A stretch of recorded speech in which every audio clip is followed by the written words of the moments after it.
الحمد للہ کفا وسلام علی عباده الذین اصطفى اما بعد قال اللہ تبارک وتعالی قل بفضل اللہ وبرحمته فبذلك فلیفرحوا وقال اللہ تبارک وتعالی ولتکبروا اللہ علی ما ہداکم ولعلکم تشکرون وقال النبی صلی اللہ علیہ وسلم لكل قوم عيد وهذا عيدنا أو كما قال صلى الله عليه وسلم اللهم صل على سيدنا محمد وعلى آل سيدنا محمد وبارك وسلم اللهم صل على سيدنا محمد وعلى آل سيدنا محمد وبارك وسلم اللهم صل على سيدنا محمد وعلى آل سيدنا محمد وبارك وسلم۔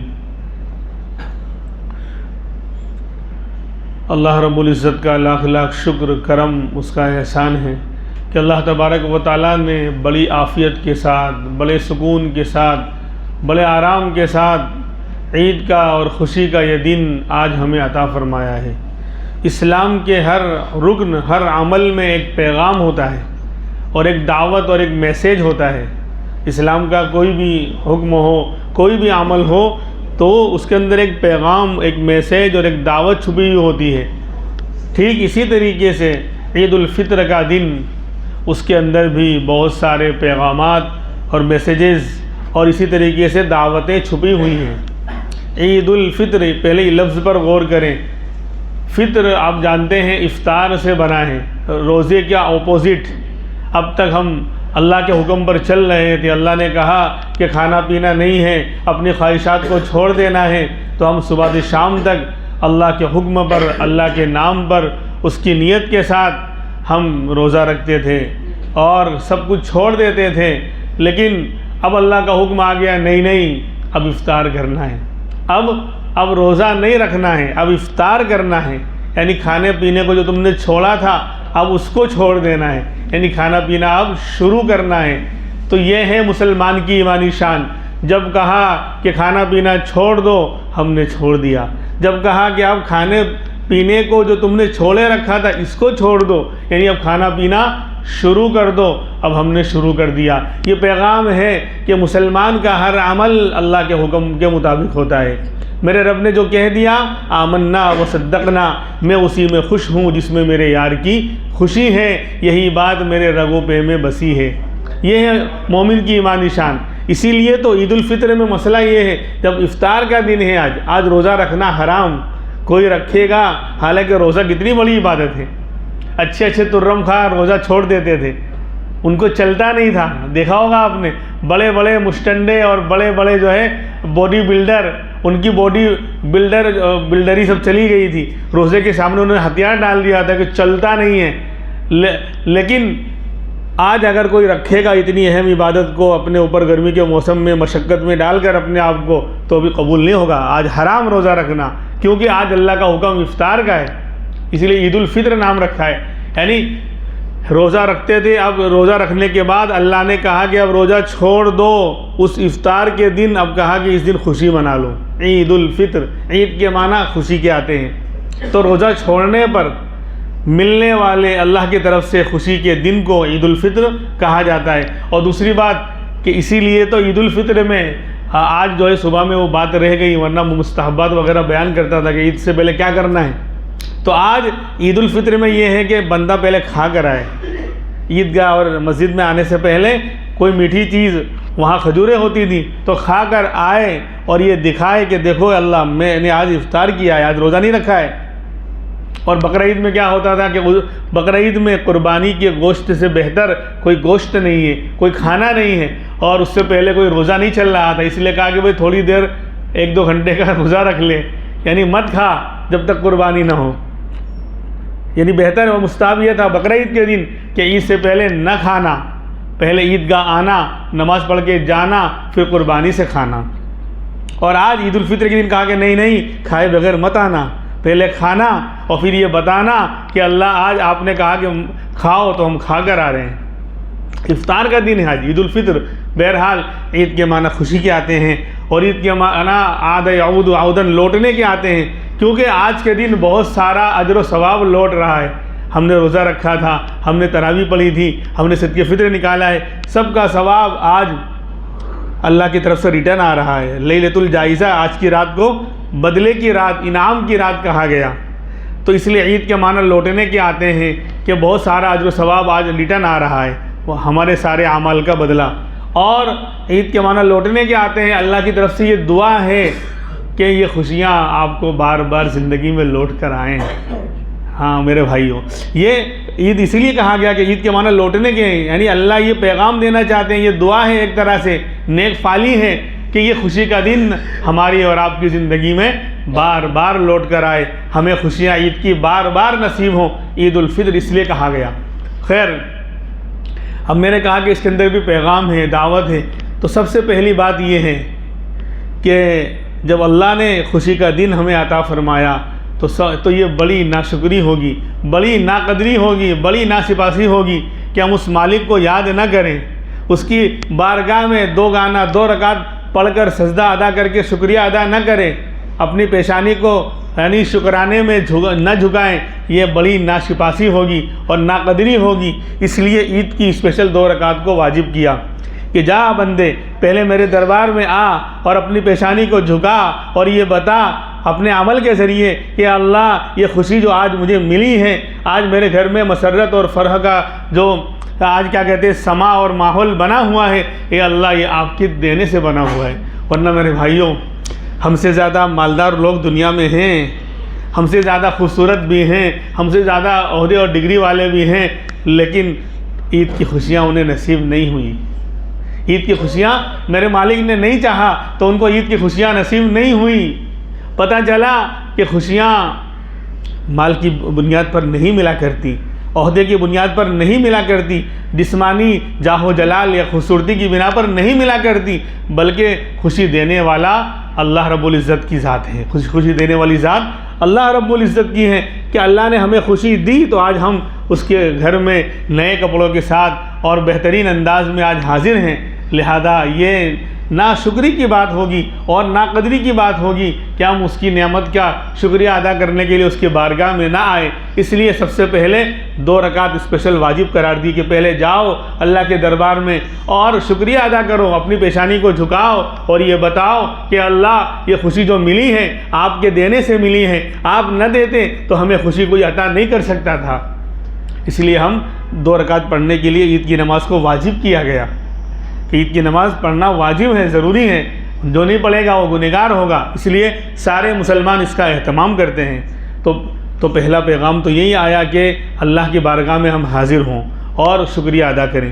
دوسرا یہ ہے کہ عید ہمیں جو ہے اجتماعیت اور وحدت اور یکتائی کا پیغام دیتی ہے، یعنی ایک یونٹی بن کر یعنی سارے لوگ ایک پلیٹ فارم پر جمع ہو جائیں، پورے مسلمان۔ بھائی دن کی جو نمازیں ہیں وہ تو محلے کے لوگ جمع ہوتے ہیں، اور جمعہ کی نماز میں علاقے کے لوگ جمع ہوتے ہیں، اور عید کی نماز میں پورے بستی اور پورے شہر کے لوگ جمع ہو جائیں۔ چونکہ ہمارا شہر بڑا ہے اور یہاں پر ایک ساتھ ایک جگہ پر جمع ہونا یہ ناممکن کے درجے میں ہے تقریباً، ورنہ اصل مسئلہ یہی ہے کہ عید کی نماز کو عیدگاہ میں پڑھا جاوے۔ کیوں ایک ساتھ مسجدوں میں نماز نہ ہو؟ پھر سنت یہ ہے، بہتر یہ ہے کہ جو چھوٹا ٹاؤن ہے، چھوٹا شہر ہے، جہاں کے سارے مسلمان عیدگاہ میں ایک جگہ ایک میدان میں جمع ہو سکتے ہیں، تو ان کے لیے مسجدوں میں عید کی نماز پڑھنا یہ خلاف سنت ہے۔ سنت یہ ہے کہ وہ عیدگاہ میں ایک ساتھ جائیں، پوری اجتماعیت، یکتائی اور وحدت کا ثبوت پیش کرے کہ ہم سب ایک ہیں۔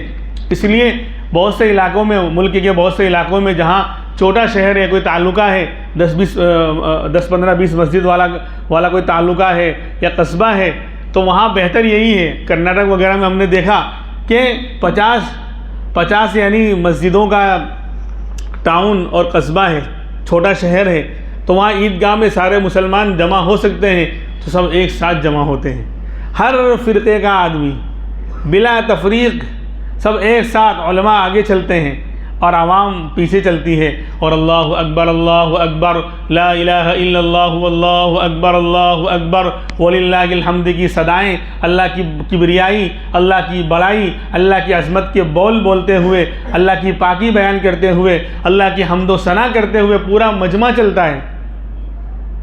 اس سے بہت سارے میسیجز جاتے ہیں، یہ معمولی چیز نہیں ہے۔ بڑے شہر میں تو ممکن نہیں، لیکن جہاں پر چھوٹا شہر ہے اور سارے مسلمان ایک میدان میں جمع ہو سکتے ہوں، وہاں عیدگاہ میں ہی نماز پڑھنا چاہیے، ایک ہی جگہ جہاں نماز پڑھنی چاہیے۔ دیکھو اللہ کے رسول صلی اللہ علیہ وسلم کے زمانے میں مسجد نبوی جہاں 50,000 نماز کا ثواب ہے، آپ اس کو چھوڑ کر عیدگاہ میں عید کی نماز پڑھنے آپ کا معمول رہا، سوائے ایک مرتبہ جب بارش زیادہ ہوئی اور باہر جو ہے نماز پڑھنا ممکن نہیں رہا تو مسجد میں آپ نے عید کی نماز پڑھی ہے، ورنہ زندگی میں کبھی آپ نے عید کی نماز مسجد میں نہیں پڑھی۔ کیوں؟ سارے لوگ ایک ساتھ جمع ہو۔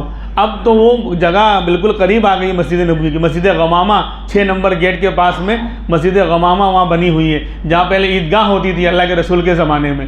خیر، تو یہ عید ہمیں اجتماعیت اور وحدت اور ایک ہونے کا پیغام دیتی ہے کہ ہم کیسے بھی ہوں، کسی بھی فیلڈ اور کاسٹ سے تعلق رکھتے ہوں، کسی بھی برادری سے ہمارا تعلق ہو، کسی بھی فرقوں سے ہمارا تعلق ہو، لیکن عید کے دن ہم سب ایک ہیں۔ اس کا بہت اچھا پیغام جاتا ہے، سارے لوگ اللہ کی بڑائی، عظمت اور کبریائی کو بیان کرتے ہوئے، تکبیر کہتے ہوئے گزرتے ہیں۔ وہ در و دیوار، وہ درخت اور راستے کی وہ ساری چیزیں وہ بھی آشنا ہوتی ہیں، ان کے اندر بھی اللہ نے جان رکھی ہے، ان پتھروں میں، ان در و دیواروں میں، یہ بھی سنتے ہیں اللہ کے ذکر کو، کل قیامت میں گواہی دیں گے۔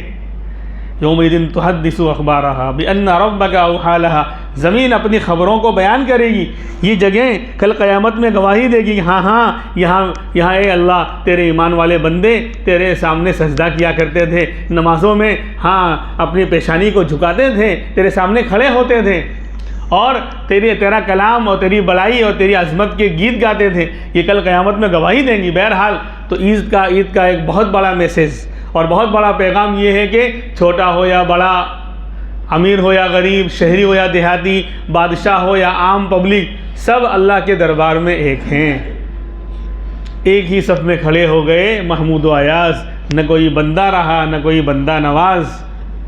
بندہ ہو کہ بندہ نواز، یعنی بادشاہ ہو، بندوں کو نوازنے والا، سب اللہ کے دربار میں فقیر ہیں۔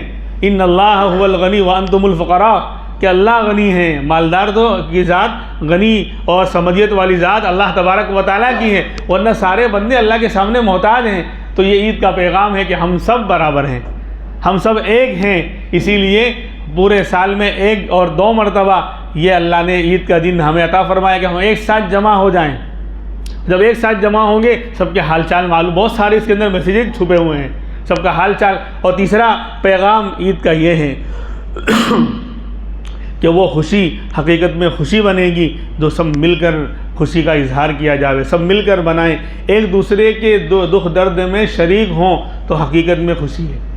عید ہمیں یہ پیغام دیتی ہے کہ اکیلے اپنا گھر کا دروازہ بند کر کے خوشی منا لیں اور کھا پی لیں اور مست رہیں، نہیں، بلکہ ایک دوسرے کے ساتھ مل کر یہ خوشی کا دن منایا جاوے تاکہ ایک دوسرے کے دکھ درد میں ہم شریک ہوں۔ ایسا کیسے کوئی مسلمان یا کوئی یعنی دل رکھنے والا اور انسانیت کا ہمدرد انسان اس بات کو کیسے برداشت کرے گا کہ اس کے گھر میں تو خوشیوں کے شادیانے بج رہے ہوں اور پڑوسی غم کی تاریک میں ڈوبا ہوا ہو، اس کا پڑوسی غموں میں ڈوبا ہوا ہو اور اس کے گھر میں مسرتوں اور فرحتوں کے دیے جل رہے ہوں؟ یہ مومن کی شان نہیں ہے۔ ہمارے نبی امام الانبیاء محمد الرسول اللہ صلی اللہ علیہ وسلم کا میسیج دیکھیے، آپ تڑپ جایا کرتے تھے، یعنی ایک مجرم کو جس نے چوری کی تھی ہاتھ کاٹا جا رہا ہے تو ابھی آپ دیوار کے سائے سے یعنی سہارا لے رہے ہیں، پیچھے ہٹ رہے ہیں، آپ ہی نے آرڈر دیا تھا کہ اس کا ہاتھ کاٹا جائے، لیکن جب ہاتھ کٹنے لگا آپ پیچھے ہٹ رہے ہیں اور رو رہے ہیں، آنکھوں سے آنسو جاری ہو گئے۔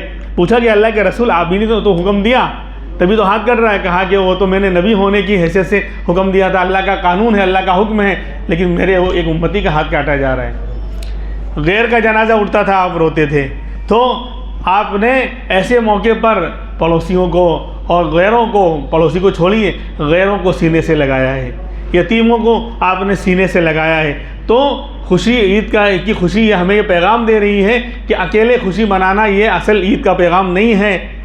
بلکہ سب مل کر منائیں. ہم خیال رکھیں اپنے پڑوسیوں کا، ہم خیال رکھیں اپنے جو ہے بھائیوں کا، اور ہم خیال رکھیں دوسرے مسلمانوں کا، ہم خیال رکھیں اللہ کی مخلوق کا. الخلق عیال اللہ، صرف مسلمان نہیں بلکہ غیروں کا بھی خیال رکھیں. کسی کو دھتکارے نہیں. کسی کو ہوتے ہیں بہت سے مانگنے والے پیشہ ور ہوتے ہیں، اور ہم جانتے ہیں اچھی طرح کہ انہوں نے دھندا بنا رکھا ہے، لیکن آج کے دن جھڑکے نہیں. وہ اما السائل فلا تنہر، کوئی مانگنے والا دینا ہے دیں، نہ دینا ہے نہ دیں، لیکن کسی کو جھڑکے نہیں. وہ بھی اللہ کا بندہ ہے یا بندی ہے، اور آپ بھی اللہ کے بندے، ہم بھی اللہ کے بندے ہیں. آج اس پر حالات ہیں، کل حالات ہم پر بھی آ سکتے ہیں. بہرحال یہ عید کا میسیج اور پیغام ہے کہ خوشیاں مل کر بانٹی جاویں، ایک دوسرے کا خیال رکھا جاوے. اسی لیے تو صدقۃ الفطر کو واجب کیا. اس کے جمعہ کے بیان میں ہم نے سنا پچھلے ہفتے کہ ایک بہت بڑی وجہ، بہت بڑا مقصد صدقۃ الفطر کو واجب کرنے کا یہ بھی تو ہے کہ فقیر اور مسکین کی مدد ہو جائے، ان کے کھانے پینے کا سامان ہو جائے، ان کو بھی پیسے مل جائیں تو وہ بھی نئے کپڑے، اچھے کپڑے پہن کر ہماری خوشیوں میں شامل ہو سکے. اسی لیے تو عید کے دن عیدگاہ آنے سے پہلے، مسجد میں نماز پڑھنے آنے سے پہلے اس کو واجب کیا کہ یہ ادا کر کے آئیں، تاکہ وہ بھی ان پیسوں سے عید کے اندر شامل ہو سکیں. تو یہ عید کا میسیج ہے کہ سب کو لے کر پوری یونٹی اور وحدت، یہ عید کا بہت بڑا میسیج اور بہت بڑا پیغام ہے. بہرحال اور چوتھی بات یہ ہے کہ خوشی کا موقع ہو یا غم کا موقع ہو، ہمیں آزاد نہیں چھوڑ دیا گیا، بے لگام نہیں چھوڑ دیا گیا دوسری قوموں کی طرح کہ خوشی کا موقع آیا تو سب کچھ جائز ہو گیا. شور مچانا، کسی کو ستانا اور مارنا اور کاٹنا اور مستی اور چیزوں کا نقصان کرنا، مالوں کا نقصان کرنا. ہم دیکھتے ہیں آپے سے باہر ہو جانا، پیجامے سے باہر ہو جانا، یعنی کوئی لیمٹ اور کوئی حد ہے ہی نہیں ان کی. جو چاہ ہری ناچو، مستی کرو، کودو، کھیلو، کسی کو تکلیف پہنچاؤ نہیں. اور غم آ جائے تو پھر پھاڑو، گریبان پھاڑو اور کپڑے پھاڑو اور چلاؤ اور کودو اچھلو نہیں. اسلام نے غم کے موقع پر بھی میسیج دیا ہے، پیغام دیا ہے، اور خوشی کے موقع پر بھی ہدایات اور احکام دیے ہیں. یعنی ہمارا دین اتنا شاندار ہے کہ زندگی کے کسی موڑ پر ہمیں بے یار و مددگار نہیں چھوڑا گیا. خوشی کا موقع ہے، خوشی کیسے منانی ہے وہ بھی بتایا. غم کا موقع ہے، غم کیسے منانا ہے یا غم کو کیسے جھیلنا ہے اس کا بھی حکم دیا گیا. یعنی اتنا شاندار پیغام. اسی لیے تو حضرت سلمان فارسی رضی اللہ عنہ نے جواب دیا تھا. ایک یہودی آ کر مذاق اڑانے لگا کہ تمہارے نبی تو عجیب و غریب ہیں، تمہیں استنجے کا طریقہ بھی بتاتے ہیں، تمہیں بالکل بدھو اور بیوقوف سمجھتے ہیں کہ استنجا کرنا اور پاخانہ اور پیشاب کرنا کیا تم نہیں جانتے، تم کو اس کا طریقہ بھی بتاتے ہیں. تو قربان جائیے صحابی پر. فوراً سلمان فارسی رضی اللہ عنہ نے جواب دیا، ہاں یہی تو ہمارے دین کے اعلیٰ اور شاندار ہونے کی علامت ہے کہ ہمارا دین اتنا شاندار ہے، اتنا عالمی ہے کہ زندگی کے ہر فیلڈ میں کوئی بھی مسئلہ آ جائے ہمارے دین میں اس کی رہنمائی اور ہدایت موجود ہے. یہاں تک کہ استنجے کا طریقہ بھی بتایا گا. یعنی ہمیں کہیں اور جا کر پیالہ لے کر مسائل کے لیے بھیک مانگنے کی اور ہدایت مانگنے کی ضرورت نہیں ہے. یعنی بڑے بڑے مسئلے تو بتائیں، چھوٹا استنجا کرنے کا، بلکہ سردی اور گرمی میں بھی استنجا کیسے کیا جائے اس کا طریقہ بتایا. خیر، تو یہ تو دین کے اعلیٰ اور عالمی ہونے کی اور ہر چیز کو گھیر لینے کی علامت ہے. بہرحال تو خوشی بھی وہ ہو کہ اللہ کو ناراض نہ کریں. ہم نے روزے رکھے، ہم نے تراویحیں پڑھی، ہم نے نمازیں پڑھی. اب آج کا دن شیطان تو یہی چاہے گا کہ وہ ایک منٹ میں سب ستیہ ناش کر دے. جو ہم نے قربانیاں دی تھی، گرمیوں میں روزہ رکھا تھا اور مشقتوں کے ساتھ تراویحیں پڑھی تھی، اب وہ چاہے گا آج کے دن سب لٹ جاوے. نہیں میرے بھائیوں، بالکل نہیں کرنا ہے. آج کی رات لیلۃ الجائزہ تھی، انعام کی رات تھی، بدلے کی رات تھی. وقت نہیں ہے ورنہ میں وہ پوری حدیث سنا تھا کہ اللہ آج کے دن اعلان کر رہے ہیں، فرشتوں کو بھیجتے ہیں اللہ کہ جاؤ کھڑے ہو جاؤ اور اعلان کرو. فرشتے کناروں پر اور سروں پر یعنی راستے کے کھڑے ہو جاتے ہیں اور اعلان کرتے ہیں، اے امت محمدیہ چلو اس اللہ کی بارگاہ کی طرف جو بہت زیادہ عطا کرنے والا ہے اور بڑے بڑے قصوروں کو، گناہوں کو معاف کرنے والا ہے. جب بندے آتے ہیں نماز پڑھتے ہیں تو اللہ اعلان کرتے ہیں، میں کاٹ رہا ہوں، چھوڑ کر رہا ہوں، اللہ اعلان کرتے ہیں کہ میرے بندوں، میں نے تمہیں تراویح اور نمازوں کے بدلے میں اور روزہ رکھنے کے بدلے میں اپنی رحمت اور مغفرت کا پروانہ دے دیا. اب بخشے بخشائے اپنے گھروں کو لوٹ جاؤ، تم نے میرا خیال رکھا.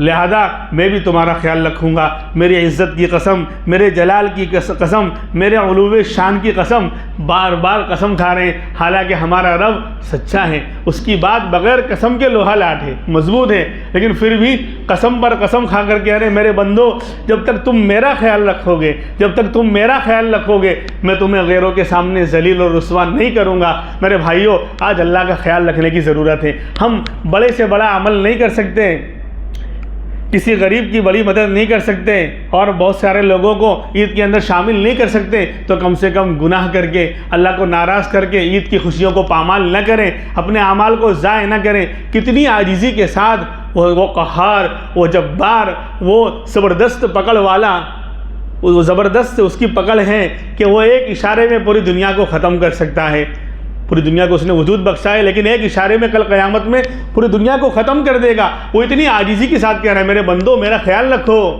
یعنی نافرمانی مت کرنا، گناہ مت کرنا۔ لہذا میرے نوجوانوں، آج اللہ نے مال دیا، خوشیاں دیں، تو یہ مال اللہ کا دیا ہوا ہے، یہ صحت، یہ جوانی اللہ کی دی ہوئی ہے، اس کو اگر ہم نیک کاموں میں نہیں لگا سکتے تو کم سے کم گناہ کے کاموں میں نہ لگائیں، ادھر ادھر غلط جگہوں پر نہ جائیں، حالات بھی صحیح نہیں ہیں۔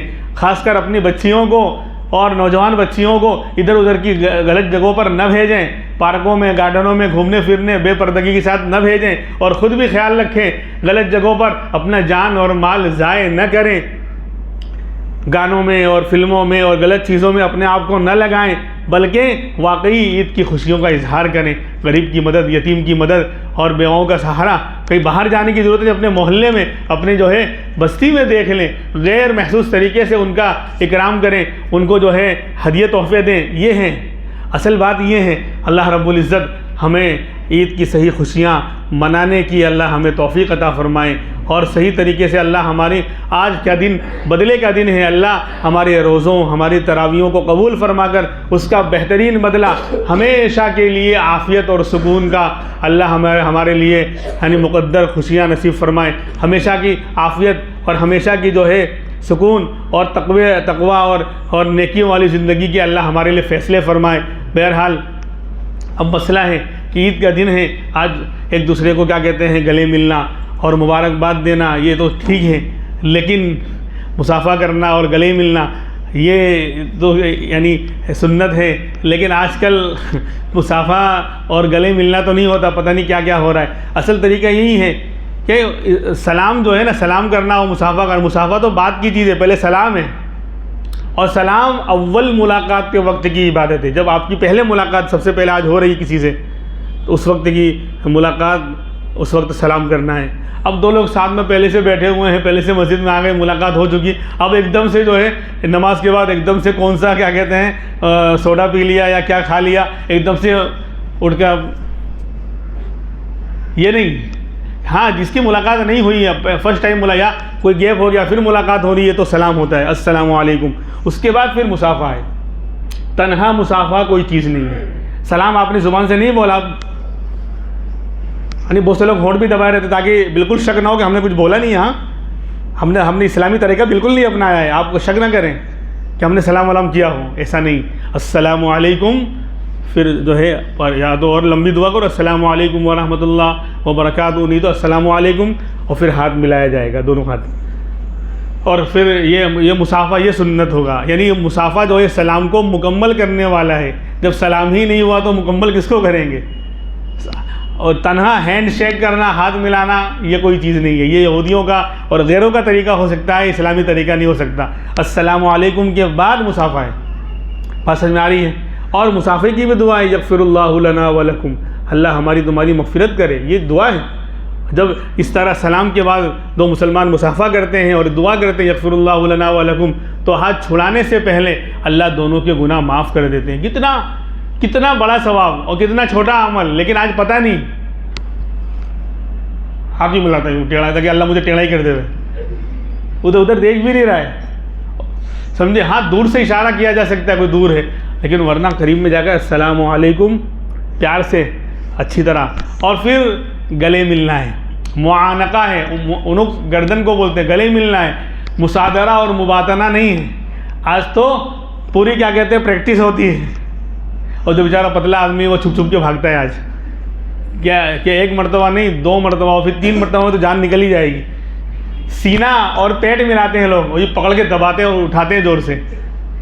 تو جو بیچارے کمزور لوگ ہیں وہ چھپے رہتے ہیں کہ نہیں بھائی ملنا ہی نہیں ہے, ورنہ 2-3 بار میں تو جان نکل ہی جائے گی.